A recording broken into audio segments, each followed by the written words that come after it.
So Shane, can you introduce yourself and tell us a bit about yourself, please? Yeah, look, Shane Clifton. I'm an academic, so I used to work with the Theological College and the University of Sydney. Currently, I'm working with the Disability Royal Commission. Okay, so can you give us an insight into your life before your injury and what happened around your injury? Yeah, I lived what I might call a charmed life. I felt like it was a great life. I was married, had 3 teenage children, a 15-year-old, 3 boys, 13-year-old and a 10-year-old. I was working as a theologian and ethicist at a college, so I had a really great life. I loved my life. I was sporty. I was a surfer. Surfing and golf were my 2 great passions. I was an active dad, so I'd take my kids skateboarding or surfing, and that was, of course, my downfall, parenting. So I had my injury in October 2010. I was with my children on holidays on the South Coast, and a local church group had set up a facility for their youth, and it was a jump. I think it sort of was about 3 metres high on one end, and it then set up a jump into a foam pit.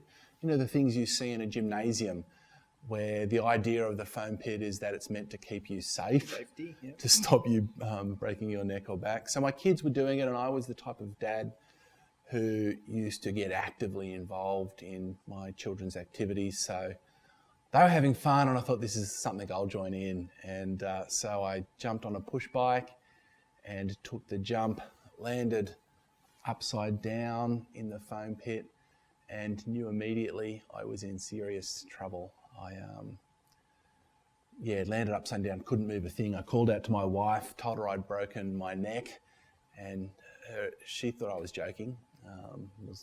Her immediate response was to laugh, but it was not a joke. And you can imagine that was I can still remember it vividly. It was pretty scary, being stuck upside down in the foam.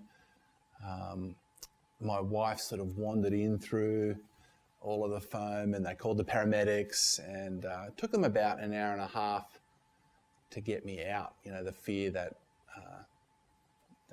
they'd damage the spinal cord more, as you know. So flew me from Prince of Wales Hospital, and I spent my rehab in Prince of Wales in Sydney.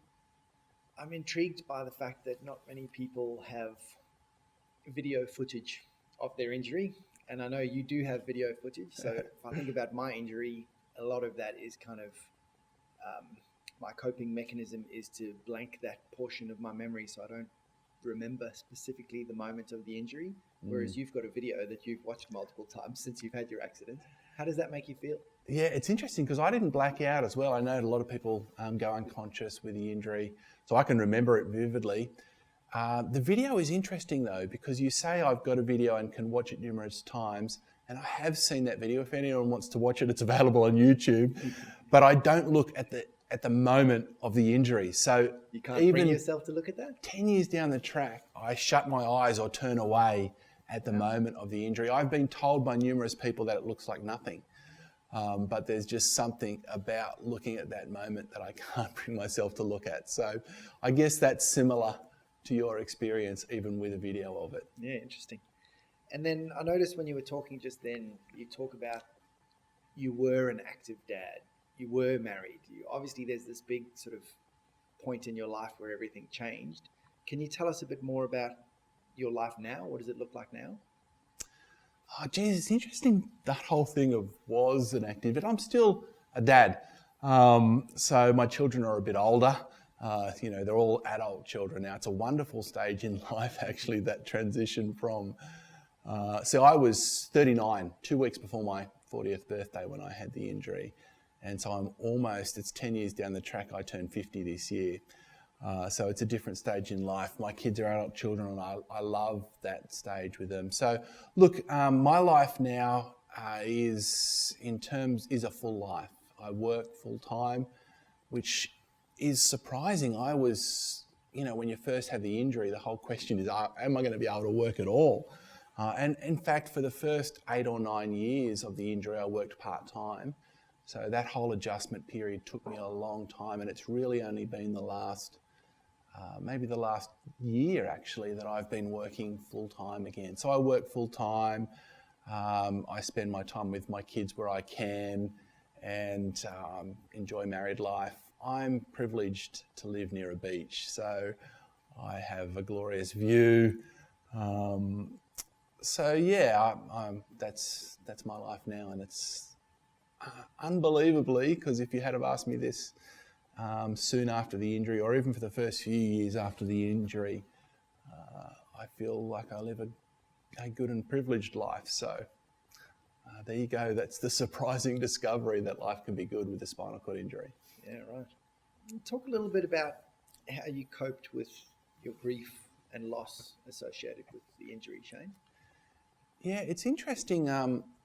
So I spent, like most people, 7 months at Prince of Wales Hospital.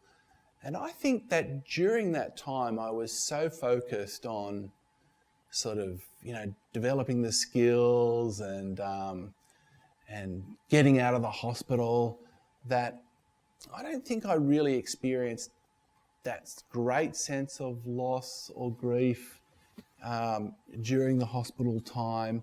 But really, I think that when it hit me most, what I'd lost with the injury was when I got home. I can remember I used to live in a place which the house was too small.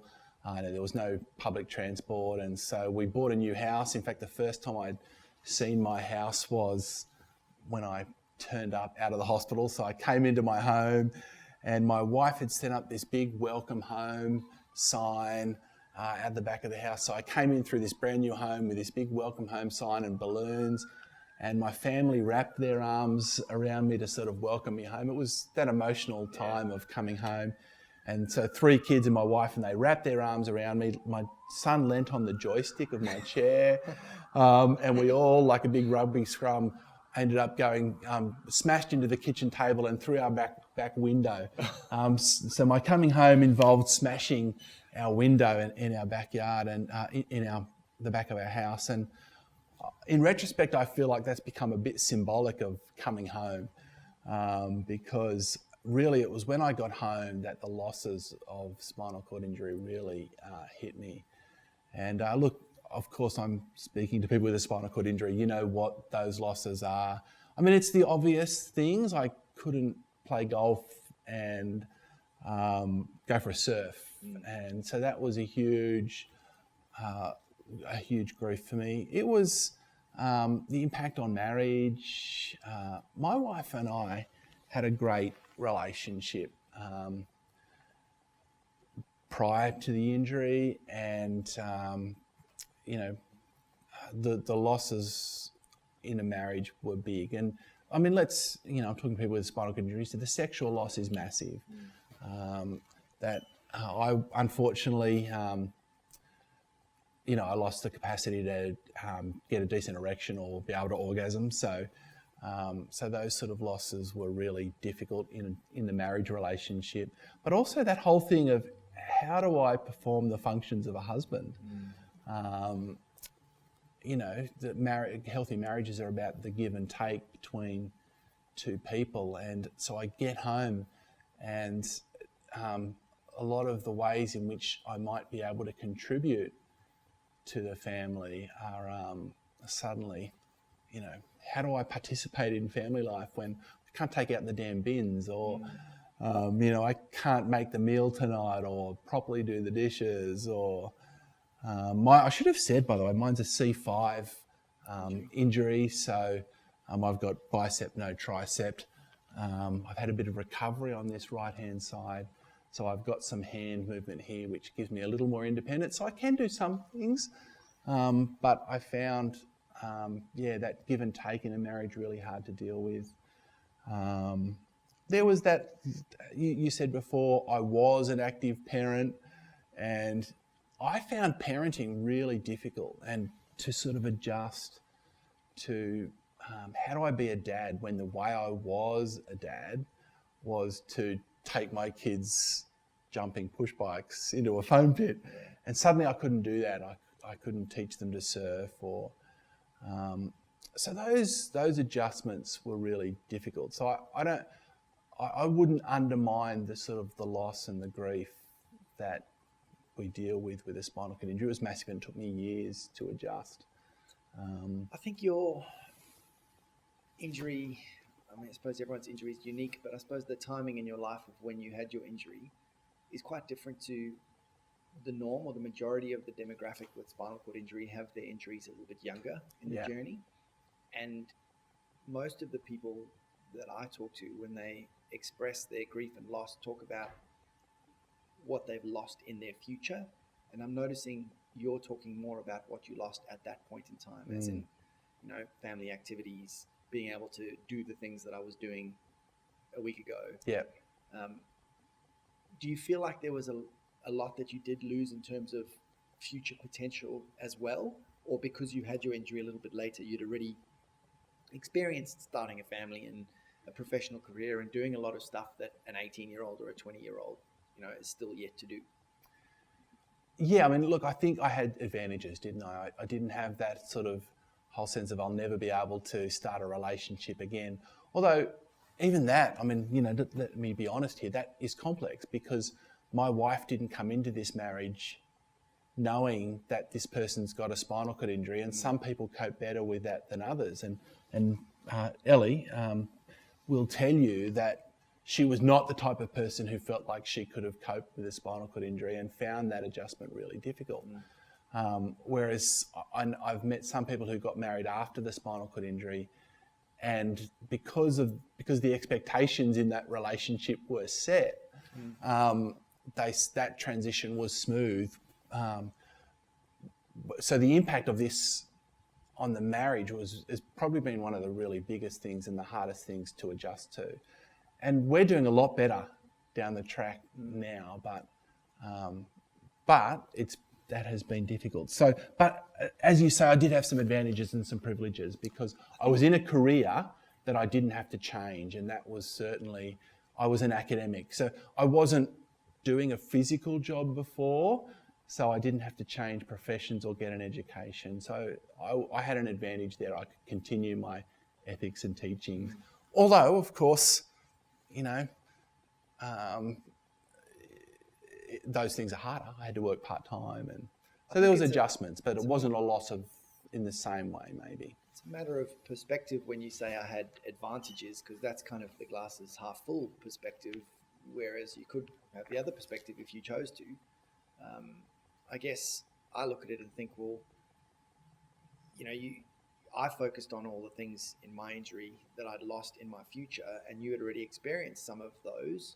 So maybe those weren't as big a deal because you already had a really good sense of what you had lost because you'd experienced it already. Whereas I, as an 18-year-old, was looking at it thinking, well, I don't know what it's like to be in a, you know, loving, long-standing relationship or start a family. So now I've lost this and I don't even know what it was like to start with.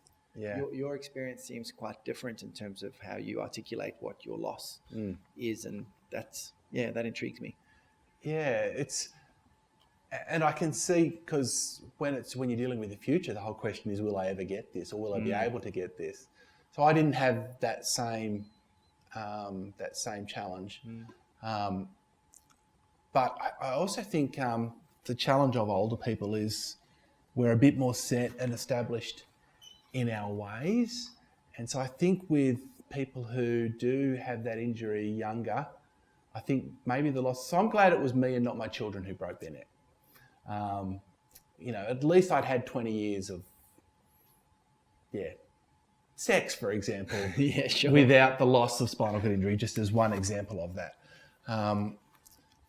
But maybe because I'd had that 20 years of all those things, the loss felt harder to cope with. I wasn't as quickly able to change, I think, as some people. So maybe that adjustment process took me longer. Okay. Because I just couldn't work out. It took me a long time to work out how to be a parent, for example, when that was the way I'd been doing things for so long. So maybe I wasn't as changeable. So again, advantages and disadvantages. Do you feel like you still experience some of that grief now, 10 years on post-injury? Are you still experiencing it? Absolutely. It's funny the timing of this interview, because my kids were sitting with us last night, and one of my kids had gone through a real difficult time, and he was, because I used to think this injury didn't have much of an impact on the kids, that I tried to shield them from it. But he was telling me how much he felt like he'd lost in the injury, because he had to be brave and strong. You know, that whole sense, I've got to be brave, and I think I probably did that badly as a parent. I tried to shield my kids a little bit from the pain that they went through. And he said to me, I didn't realise how difficult this was for you until I read your book, for example, and we didn't have these conversations. So last night, we as a family sat down again. This is 10 years after the injury, and the five of us were crying again about that sense of loss, and that we didn't always share the pain we were going through with each other to the extent that we could. So, so, I mean, you know, we need to be honest. This is not a small change in life, and you don't get over it. It has ongoing effects. But I don't want to overemphasize that, because you get used to them. I mean, that's just life. What I've discovered is that life, if it's not a spinal cord injury, it'll be the death of a person with a cancer, or, you know, you'll lose your job. I had a job crisis 2 years ago where we had a difference of opinion with my employer. And weirdly, that was as difficult, seemed as life-threatening and as challenging as a spinal cord injury. So look, if you are 40 years old and haven't gone through a life crisis yet, then my gosh, you really do live a charmed life. So yeah, the grief and the shock continues, but you learn to cope, and life, the richness of life comes often through its difficulties and challenges as well. So. Are there any positive changes or personal growth that you've experienced in your life since your injury, either because of your injury or despite your injury? Yeah, look, there's been lots of positive changes and personal growth since I've gone through my injury. I was 39, as I've said, when I had my injury, and so in many ways I was set in who I was and the type of person I was. I think for a long time I thought, really, the injury hasn't changed me very much. But as time has worn on, I've realised how much the injury has changed me in positive ways. I was one of these 39-year-old confident professional males who was always successful. I hate those people now, but that was who I was. And I think the injury definitely humbled me. It broke me in many ways, which maybe at the time seems negative, but I think is a positive now. That whole thing of independence, I've learned what it is to need people to get through the day.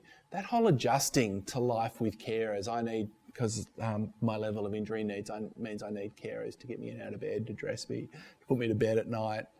I had to develop a heap of skills in respect to that was really, that have enriched my life. You know, I've learned how to receive. I've learned how to get help. I've learned the value of saying thank you and please, and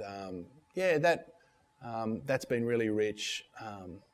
Recognizing that I'm not all powerful or capable, that life is not easy, I think's been an adjustment and a good one.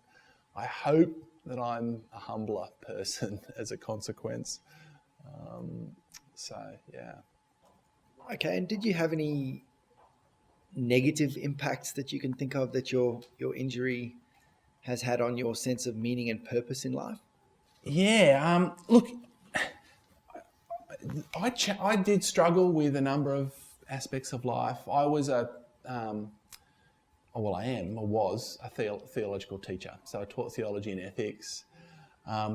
Faith was important in my life and still is, although the nature of that has changed. So I went through those big questions about how can God have allowed this injury, this terrible thing to happen in my life. I mean, look, really, the whole that question extended. Actually, not only why does God allow this thing to happen in my life, but is there a God at all? Which is a sort of a strange question for a person who taught theology for a living to be answering. That whole existence of God and God's goodness and the goodness of life.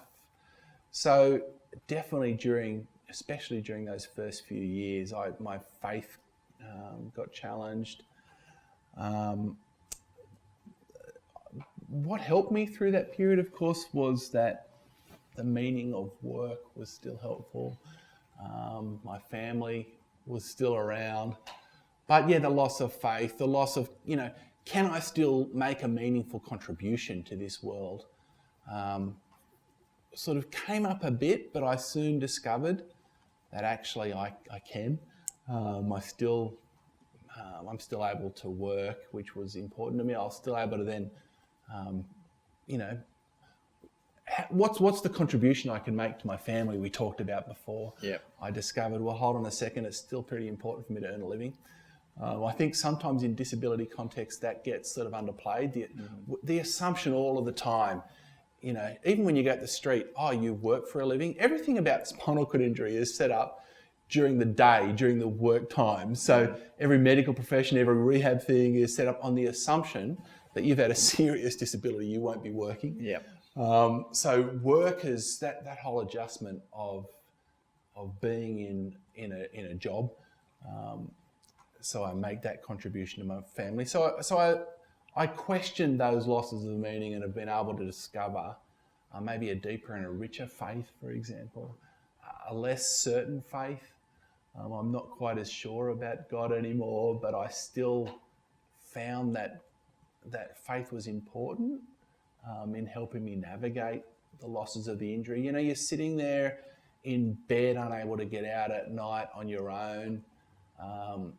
Being able to contemplate the mystery of God was important to me. I've discovered God in surprising places, for example. Sunsets, the beach.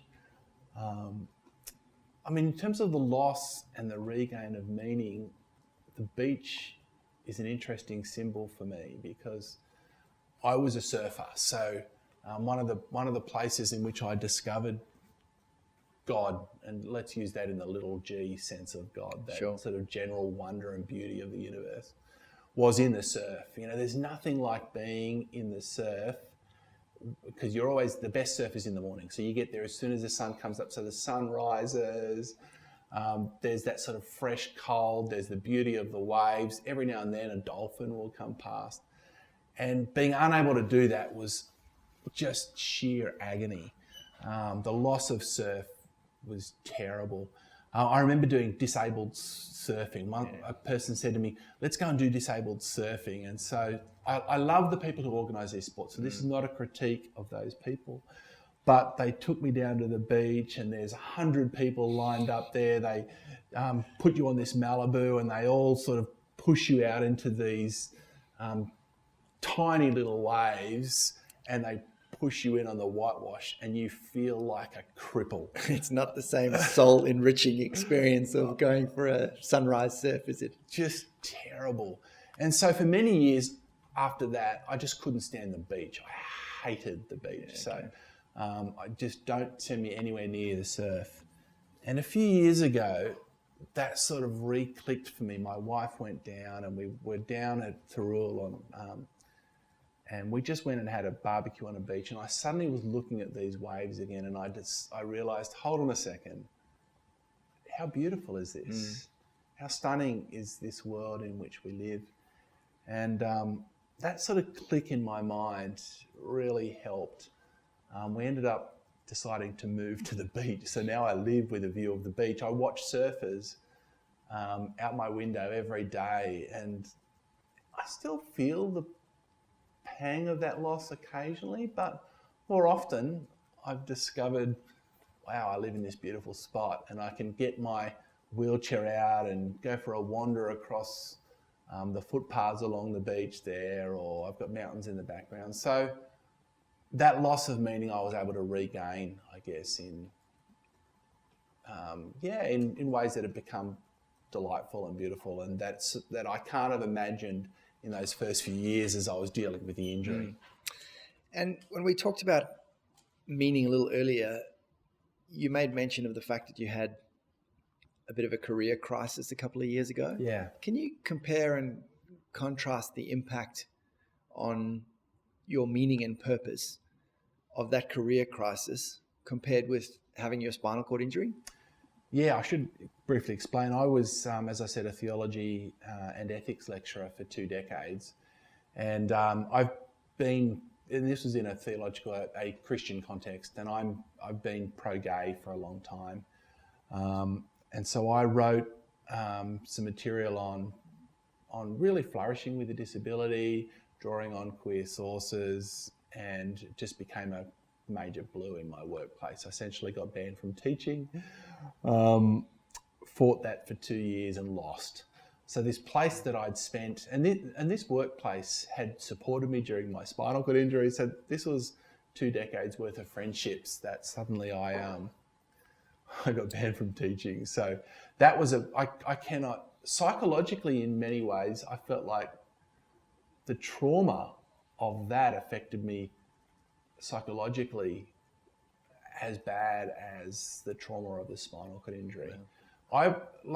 I was unsure about, what am I going to do for a career? So funnily enough, that what do I do for a career thing at that point in time was almost harder than when I had my spinal cord injury, because I was able to continue my job then.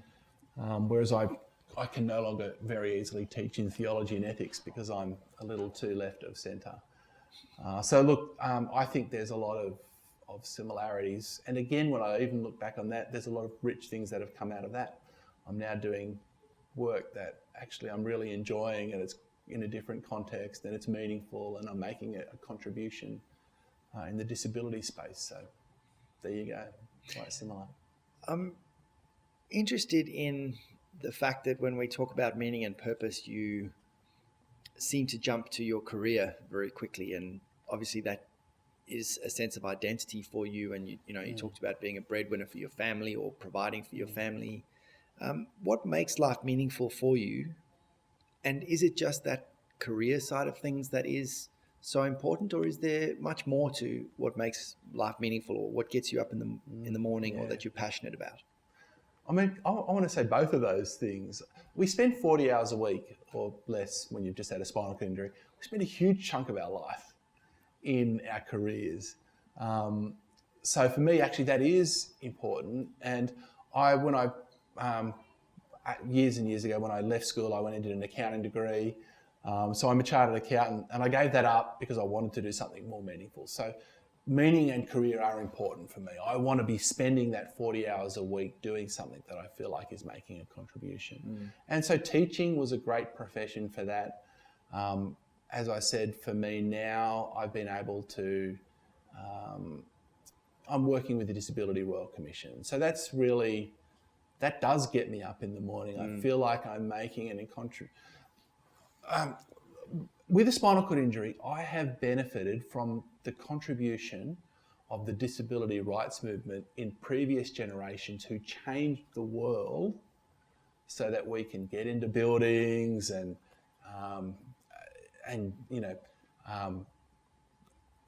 take a job, and the world is a better place because of what previous generations of people did for us. So I'm stoked to be able to make my little, small, insignificant contribution to make the world better for people with disability for the next generation. So work's important, but absolutely not everything. Society's certainly come a long way in terms of those expectations of people with a disability, and I'm assuming that's in large part due to what you've just described in terms of the history behind advocacy for people with disabilities. Yeah, when you have a spinal cord injury, you know nothing about disability, do you? And so to be able to enter into this space where, oh wow, there's all of these people who have a disability who I never knew before, and I've learnt so much from that disability world. And I'd encourage people with a spinal cord injury to stretch yourself out beyond the horizons, meet other people with different disabilities, and you'll discover so much that will help you live a rich life. So, Can you talk a little bit about those things that you find meaningful outside of your professional career as well? Yeah, well, look, I think it's pretty straightforward. It's family and friends is where I get the bulk of that meaning. My brothers, we were good friends before the injury. The injury really brought us together. And so I have 3 brothers, and they really supported me during the transition time. But since that time, weirdly enough, we telephone call each other most weeks, sometimes 2 or 3 times a week, which we never did before. Yeah. So my brothers and their families, my own kids and my wife. I mean, I said before about parenting. I discovered new ways to parent, and one of the ways, weirdly, was through care. So I had teenage children and I had carers coming in and out of my house, and I suddenly realised, hold on a second, wouldn't it be great if I could get my kids to do my nighttime care? Because it's so annoying getting to put to bed at 8 o'clock every night, because that's when your carers come. So I got my teenage boys to do my care, and which is slightly weird, they've got to get used to nudity. Well, it sounds fraught with danger in that your relationship dynamic changes with your kids when they're providing your care. I'm interested in how that went. Well, it was weird, especially the first time they undress you. But it's been fantastic. All of a sudden, instead of spending half an hour to an hour with a strange carer at night, I'm spending that time with my kids. And they're picking up skills. How good is that for teenage boys to be picking up skills to know how to just deal with bodies and dressing a person? And what are you doing when you're spending that time with your children getting in bed? You're talking about what's going on in the day. You might be watching a YouTube video together. So actually, what you discover is that parenting, it isn't about sport, but it's about time together.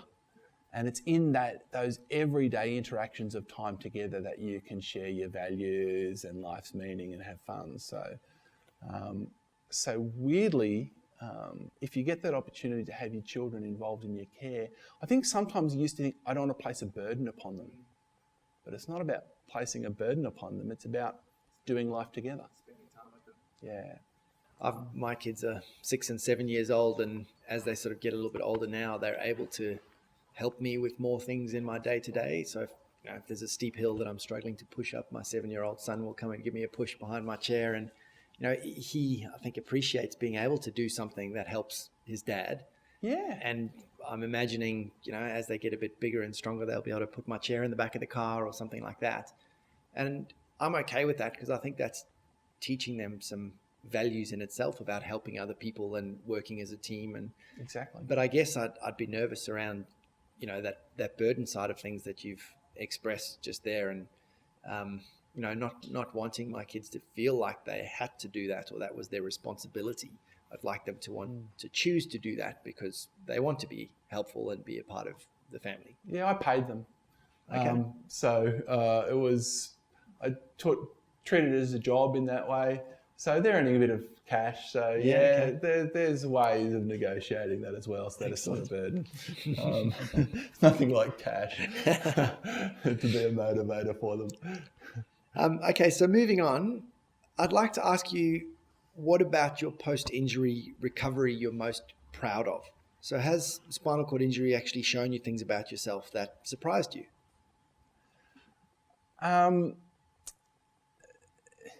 It's interesting because in terms of pride, one of the things it's done is humbled me, which is a weird thing to say. So maybe I was too proud before. But no, look, I am proud of the fact that I've been able to develop a set of skills that I didn't have before. I was an impatient person before, and there's nothing like spinal cord injury to teach you that you've got to wait for medical staff all of the time. And so, I'm proud of the fact that I was able to pick up a set of skills that I didn't have. I am more patient and more tolerant. In terms of strengths that I didn't know I had, I have learned how to relate to people who were extremely diverse and different. So I've had interactions with people with intellectual disability. I've had interactions with people who can't communicate. And it was spinal cord injury that put me in those contexts where I could do that. And so I'm, pride, I'm not sure if that's a word, but I have discovered strengths or I've developed strengths that I didn't know that I had. And most of it is to do with dependency. It's to do with adjusting to the fact that I've needed help and care. I want to drill down on that part about you being a little bit more open to welcoming diversity. I wonder if that experience of now being, somewhat different to everybody else in terms of living your life from a chair has made you be more welcoming of diversity, and perhaps whether that had an impact on your professional career and, the way you saw the world in terms of, being pro-gay as you described it, and has that had an impact on your career and your outlook on life? I was pro-gay before the injury. What the injury enabled me to do was to be more proactive about it. To realise that this matters and I'm going to take a stand, and so you sort of, with the chair, you realise, what, I've only got one life. I better make the most of it. I better not pretend that So to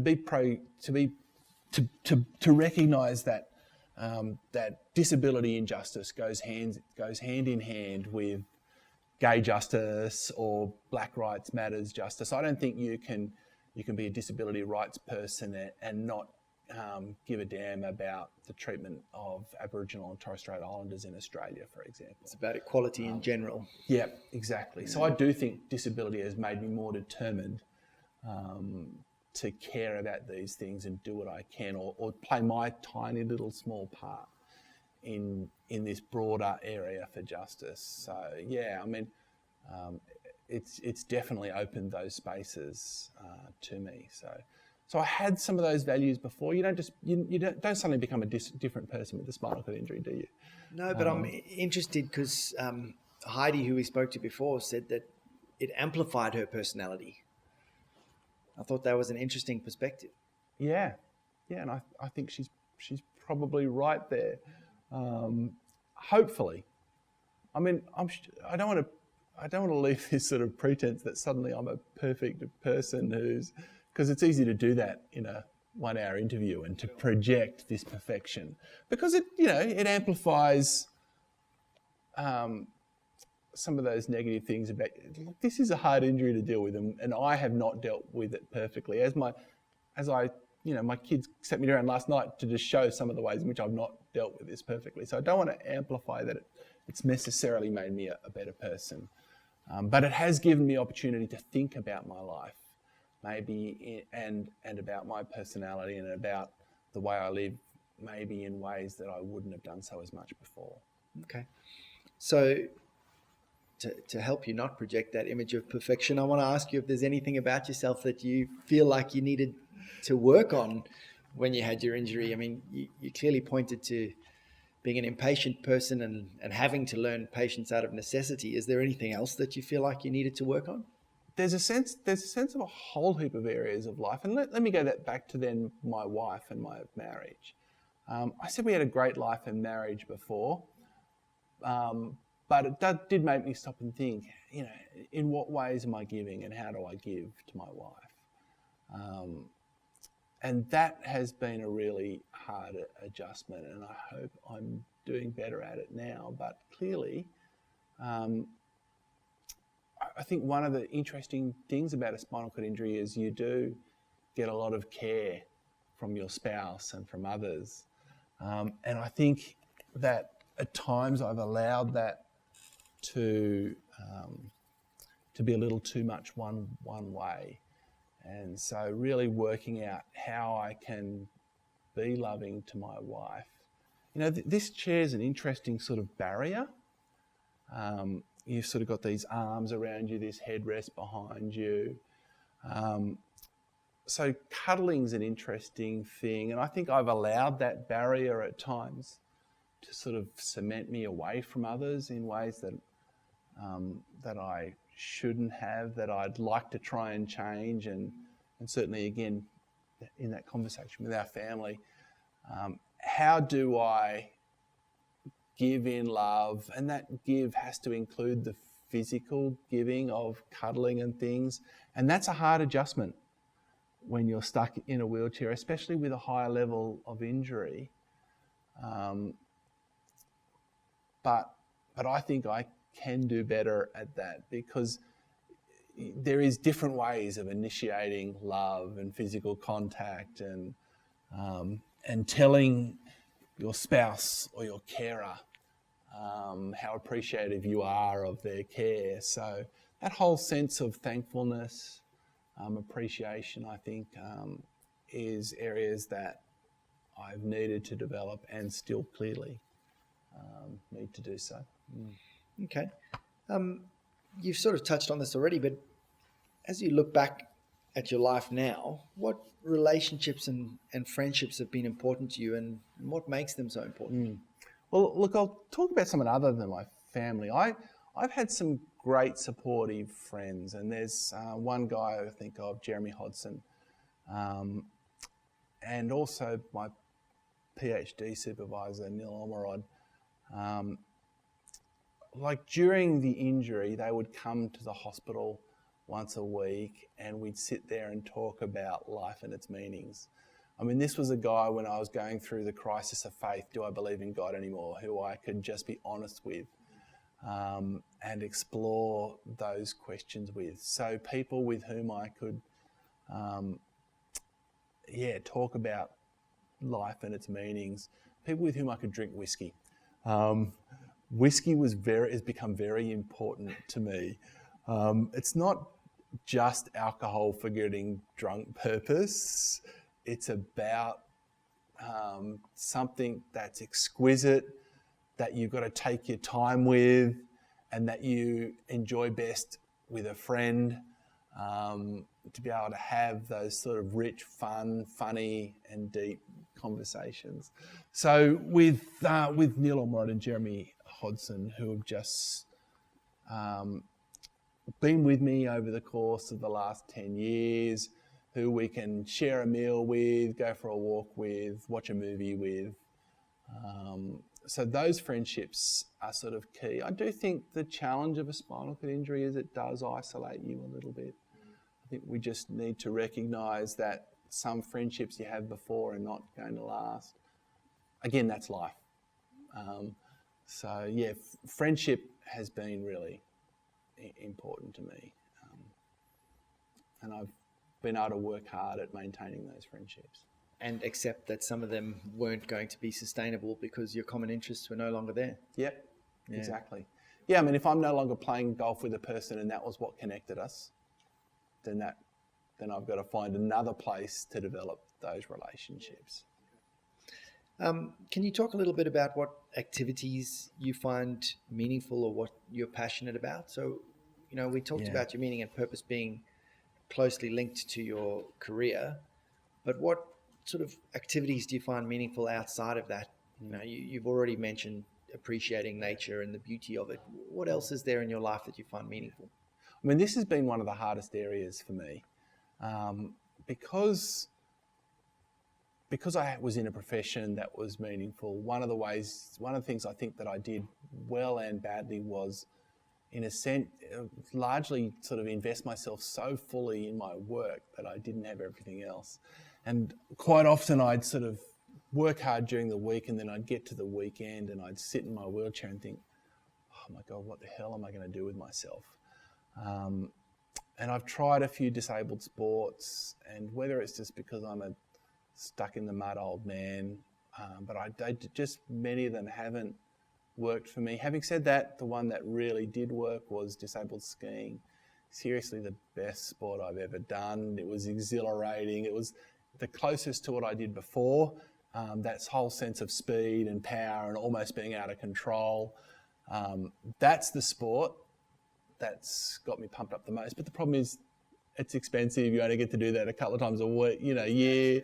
So it's not exactly as though that's something you can do all the time. So I'd often get to the weekend and I'd feel like I'd do nothing but read a book and stare at the computer. And it's really been an adjustment over years. I think I'm getting better. I've discovered, I flew a drone, for example, and drone was able to bring a lot of the best sort of, because you've got the technicality and the fun of learning to fly this drone. You've seen my khaki hands. It's amazing how easy they are nowadays if I can fly a drone. But they've got a camera on them, and so then photography became important because as I started to discover that the world is beautiful, so I didn't realise that before. I spent so much of my time before was, just doing the sporty activities. I guess I got some of that in the surf, but spinal cord injury slowed me down and got me looking at the world. So photography, flying a drone, and really just hanging out with friends is what I do with my time. But I should do more activities, and so if you've got some advice for me, or if anyone watching this video says, Shane, you'd really enjoy this, please send that advice my way, because I should spend less time at work and more time doing other things. I'll get you hooked on golf, Shane. And all right, we're going to try spend your days doing that, which is accessible as opposed to skiing in the snow. So it can be a bit overwhelming to just find a new addiction in life and focus on that. I need a new addiction. Good idea. Okay, so if you had your life over and you could change the past, you have the power to change the past, would you get rid of the injury? It's that's a really interesting time to be asking me that question. If you had have asked me that question 5 years ago, I think in an instant I would have said I would go back in time, no questions asked. I mean, the truth is the losses are pretty big, and I don't need to repeat them to this audience, and they are forever. So this is a hard injury to live with, and I get pain and other things as well. So, in many ways, I'd love to go back, but I also know 10 years down the track how much I've gained from this injury. It's not only personal learning about myself, but I've had opportunities come from this injury that I wouldn't have otherwise had. I mean, here I am talking to you, involved in a program to help people with a spinal cord injury. I can only do that because I've gone through that experience. My work at the Disability Royal Commission. I've met so many amazing and interesting people. The whole disability world is such a rich world. I mean, I had lunch a week ago with Ron McCallum, who's an 80-year-old professor of law who's been blind his whole life. And to sit down and have lunch with this man and hear, just to hear how rich and great his life is. Wow. Imagine if I hadn't have had the spinal cord injury, I wouldn't have met Ron McCallum. Yeah. Holy moly, what a loss. I'm torn. I'd like to think maybe my life was rich before, so I think probably I'd go back in time, but you'd need to give me a couple of weeks to decide. It's not a simple yes instead or no. of just on the moment. Fair enough. Shane, last question for you. Given that we're thinking about meaning and purpose and what helps people discover that meaning and purpose post-injury, is there anything else you wanted to share with an audience of people with spinal cord injury? Yeah. There is a general assumption out there that the disabled life with a spinal cord injury is not worth living. You see it in so many films. Clint Eastwood's $1 Million Baby, the recent Jojo Moyes, what was it, Me Before You? So the assumption is you have a spinal cord injury and you know what? You'd be better off dead. And I think that was an assumption I shared before having the injury. I knew someone who had a spinal cord injury and I wondered whether he would have been better off with the accident having killed him. I then had the injury and I was fortunate. I never really felt suicidal, or I didn't experience massive depression. I was down. But 10 years down the track, I live a rich and a beautiful life. And I think that's what I'd say to people. Hang in there. You will get used to this shitty life. It won't get easier, but it will get more manageable.